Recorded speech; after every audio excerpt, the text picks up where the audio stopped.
Assalamualaikum warahmatullahi wabarakatuh. Para siswa kelas 11 IPS 1 SMA 1 Pemanukan. Alhamdulillah kita berjumpa untuk materi yang ketiga, masih di dalam pembahasan pendapatan nasional. Dan untuk kesempatan kali ini kita akan bahas tentang pendapatan per kapita. Pendapatan per kapita adalah tingkat rata-rata pendapatan penduduk suatu negara pada periode tertentu dengan jumlah penduduk di negara tersebut. Nah, berkenaan dengan istilah periode tertentu, hitungannya adalah dalam 1 tahun. Nah, kemudian untuk bisa menghitung bagaimanakah penghitungan pendapatan per kapita, di sini ada rumus yang bisa kalian juga untuk bisa sama-sama perhatikan atau disimak. Ada yang pertama, rumusnya adalah IPC atau di sini disebut dengan income pendapatan per kapita. Itu adalah sama dengan selisih gross national product dibagi oleh selisih jumlah penduduk. Nah, sehingga berkenaan dengan pendapatan per kapita dijelaskan di sini adalah sama dengan gross national product dibagi oleh jumlah penduduk. Nah, tentang tingkatan pendapatan per kapita menurut Bank Dunia atau World Bank. Di sini ada beberapa kriteria tentang tingkat pendapatan per kapita suatu negara. Bisa dilihat dengan standar berdasarkan Bank Dunia. Ada namanya low income economy atau pendapatan ekonomi rendah. Nah, dengan pendapatan ekonomi rendah itu disebutkan tingkat pendapatan per kapitanya adalah sebesar 955 US dollar atau kurang per tahun. Kemudian ada lagi pada tingkatan yang kedua, yaitu pendapatan ekonomi bawah menengah atau menengah bawah, di mana pendapatan ekonomi menengah bawah ini hitungannya menurut Bank Dunia adalah dari 956 US dollar sampai 3.895 US dollar. Kemudian ada lagi pendapatan ekonomi suatu negara pada tingkatan menengah atas atau atas menengah. Di sini kategorinya menurut Bank Dunia adalah ketika pendapatan per kapitanya sebesar 3.895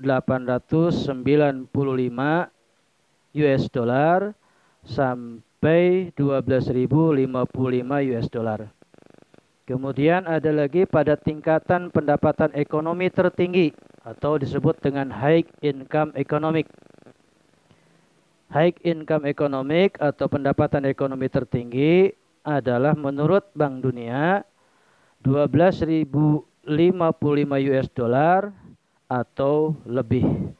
Nah, itu berkenaan dengan kriteria tingkat pendapatan per kapita masing-masing negara menurut Bank Dunia. Sekarang kita lanjutkan daripada penghitungan pendapatan per kapita yang tadi telah disampaikan. Bagaimanakah kemudian pendistribusian pendapatan nasionalnya? Dalam pendistribusian pendapatan nasional, bahwa distribusi pendapatan merupakan tingkat persebaran pendapatan di suatu wilayah atau daerah. Nah, ini yang disebut dengan pendistribusian pendapatan. Kemudian ada juga berdasarkan sebuah teori yang disebut dengan koefisien Gini untuk bisa melihat pendistribusian pendapatan nasional. Di mana koefisien Gini ini merupakan perbandingan antara persentase kumulatif tingkat pendapatan dan nilai koefisien Gini. Bisa dilihat di sini, nilai koefisien Gini yang disimbolkan dengan huruf X ketika dikaitkan dengan pendistribusian pendapatannya. Kita lihat ke bawahnya, ketika X atau nilai koefisiennya adalah sama dengan 0, maka ini menunjukkan pendistribusian pendapatan nasional itu merata secara sempurna. Kemudian, ketika 0 lebih besar daripada nilai koefisien dan lebih kecil daripada 0,4, maka terjadi yang namanya tingkat ketimpangan rendah. Jadi dalam pendistribusian pendapatan nasionalnya terjadi tingkat ketimpangan yang rendah. Kemudian ketika antara 0,4 lebih kecil daripada koefisien Gininya atau X, dan X-nya koefisien Gininya lebih kecil daripada 0,5, artinya antara 0,4 sampai 0,5, maka pendistribusian pendapatan nasional mengalami tingkat ketimpangan yang sedang. Kemudian, ketika nilai koefisiennya menunjukkan 0,5 lebih kecil daripada nilai koefisien, dan nilai koefisien X itu sendiri lebih kecil daripada 1, maka terjadi yang namanya tingkat ketimpangan yang tinggi dalam pendistribusian pendapatan nasional tersebut. Kemudian, ketika nilai koefisiennya yang disimbolkan dengan X itu adalah sama dengan 1, maka terjadi yang namanya pendistribusian pendapatan tidak merata sempurna, atau bisa juga karena sebab dikuasai oleh satu pihak. Nah, itu tentang pendistribusian pendapatan nasional secara rumusan. Kemudian ada beberapa kriteria berkenaan dengan pendistribusian pendapatan itu sendiri yang dikaitkan dengan ketimpangan. Ya, ketimpangan dalam pendistribusian pendapatan. Di antara kriteria itu ada yang menurut Bank Dunia di sini disebutkan, kalau sebanyak 40% penduduk termiskin yang menikmati itu kurang dari 12% pendapatan nasional, maka ketimpangannya dianggap tinggi. Kemudian kalau sebanyak 40% penduduk termiskin menikmati antara 12 sampai 17% daripada pendapatan nasional, maka terjadi ketimpangan yang dianggap sedang.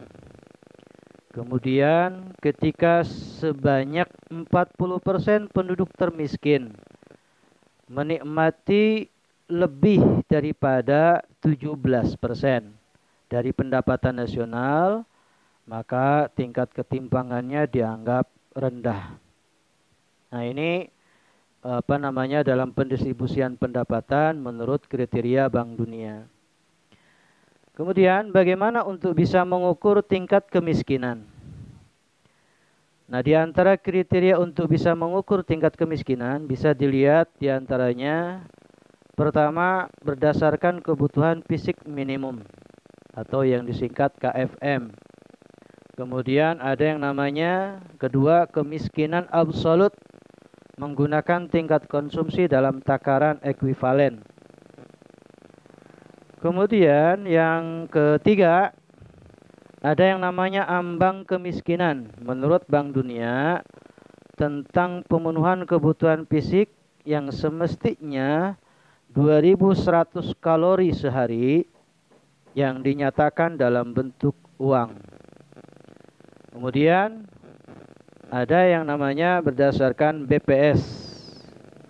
Nah, BPS menggunakan tolok ukur Bank Dunia dengan rata-rata pengeluaran per kapita penduduk dalam memenuhi 2100 kalori per hari.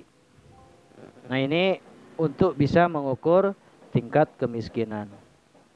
Nah, itu pembahasan berkenaan dengan bagaimana kriteria-kriteria berkaitan daripada penghitungan pendapatan per kapita. Dan untuk hal ini penting untuk kita sama-sama ketahui daripada manfaat mempelajari pendapatan nasional. Kalau dilihat secara umum bahwa tujuan daripada mempelajari pendapatan nasional tidak lain adalah untuk mengetahui perkembangan atau pertumbuhan perekonomian suatu negara.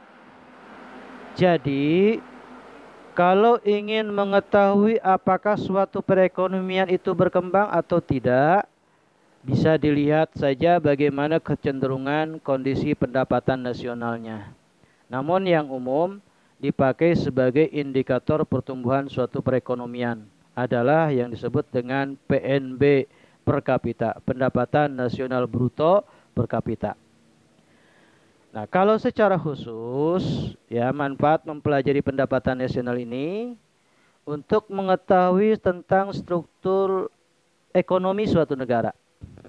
Sehingga berkenaan dengan ini, adapun manfaat mempelajari pendapatan nasional antara lain sebagai berikut. Di antaranya untuk mengetahui struktur ekonomi suatu negara dengan cara membandingkan perekonomian dari waktu ke waktu. Kemudian membandingkan perekonomian antar daerah. Bahkan pertimbangan bagi pemerintah untuk merumuskan kebijakan. Demikian untuk bahasan bab 1 yang diakhiri dengan penghitungan pendapatan per kapita, kemudian pendistribusian pendapatan nasional, dan berdasarkan beberapa kriteria yang diakhiri tentang bagaimana cara atau mengetahui kita tentang pendapatan nasional itu sendiri dari sisi manfaatnya. Dan mudah-mudahan berkenan dengan materi ini kalian bisa memahami. Sebagai tugasnya mohon daripada materi ini disimak dan kemudian dicatat dalam buku catatan. Dan insya Allah nanti dikumpulkan berdasarkan instruksi berikutnya. Barangkali itu saja yang perlu disampaikan. Assalamualaikum warahmatullahi wabarakatuh.